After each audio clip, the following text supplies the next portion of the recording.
బహుజనులందరికీ సర్వాయి పాపన్న గారి జయంతి సందర్భంగా శుభాకాంక్షలు తెలియజేసుకుంటూ, సిరిసిల్ల నియోజకవర్గంలో కాంగ్రెస్ ప్రభుత్వం అధికారంలోకి వచ్చిన తర్వాత ఈ నియోజకవర్గంలో ఒక 2-3 వేల ఎకరాలు గత ప్రభుత్వం ఏదైతే బీఆర్ఎస్ పార్టీ వారి అనుయాయులకు రాసిచ్చింది, వాటన్నిటిని బయటికి తీస్తున్నాం మేము. వాటన్నిటిని ఏదైతే చట్ట ప్రకారంగా కాని వాటన్నింటినీ క్యాన్సిల్ చేసి ఆ చేసుకున్న వాళ్ళందరినీ జైలుకు పంపుతానన్నారు. మన జిల్లా కలెక్టర్ గారు కూడా ఆరంభ శూరత్వమే చూపెట్టింది. ఏదో చిన్న చిన్నగా వ్యక్తులను 4-5 రికవరీ పెట్టి జైలుకు పంపారు తప్ప ఇందున్న పెద్ద పెద్ద వ్యక్తులు ఎవరైతే ఉన్నారో వాళ్ళని ఏం చేయలేకపోతాను. ఈరోజు బలహీన వర్గాలకు ఇద్దామంటే భూమి లేకుండా అయిపోయింది.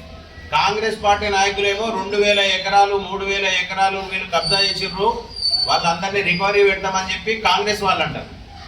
కలెక్టర్ గారు ఇప్పటి వరకు అసలు ఎన్ని ఎకరాలు కబ్జాకు గురైంది, అసైన్డ్ ల్యాండ్, మరి ఎంత రికవరీ చేసిండ్రు, ఎంతమంది పైన చట్టపరమైన కేసు పెట్టారు అన్న విషయాన్ని ఇంతవరకు పరిపాలనాధికారి అయిన కలెక్టర్ గారు ప్రజలకు వివరించలేదు.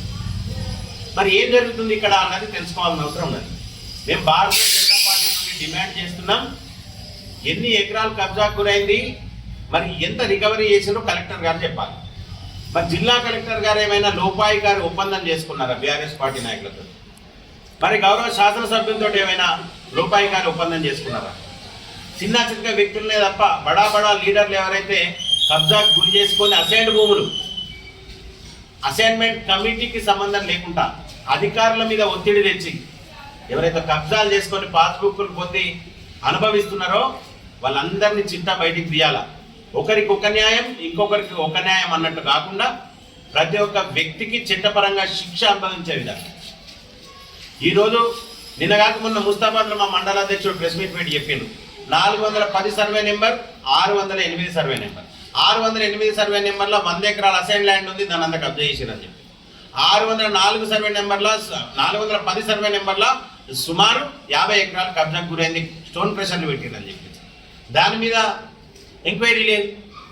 అదే రకంగా సిరిసిల్ల మానే ఈ కొత్త చెరువు పక్కకున్న డిసిఎంఎస్ గోదాంకు సంబంధించిన భూమి అసలు ల్యాండ్ ఎంత ఉంది, ఎంత కబ్జాకు గురైంది, దాన్ని ఎంక్వైరీ చేసే పరిస్థితులు అది. మరి జిల్లా కలెక్టర్ గారు ఏం చేస్తున్నారు? జిల్లా కలెక్టర్ గారు వివరణ ఇవ్వాల్సి ఉన్నది.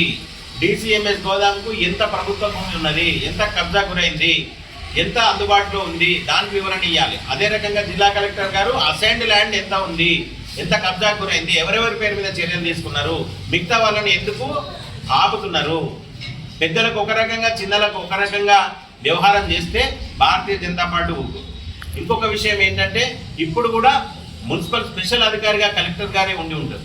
తప్పకుండా ఇక్కడ మున్సిపల్లో జరుగుతున్న లేఅవుట్ ల్యాండ్ల ఆక్రమణ, మున్సిపల్లో ఇంతవరకు ఎంత లేఅవుట్లు చేసారు, ఎంత ల్యాండ్లు ఆక్రమించుకున్నారు, లేఅవుట్ ల్యాండ్లు ఏడున్నాయి, మరి ఎవరి ఆధీనంలో ఉన్నాయి, దాన్ని కూడా వివరణ ఇవ్వాల్సిన అవసరం జిల్లా కలెక్టర్ గారికి ఉన్నది.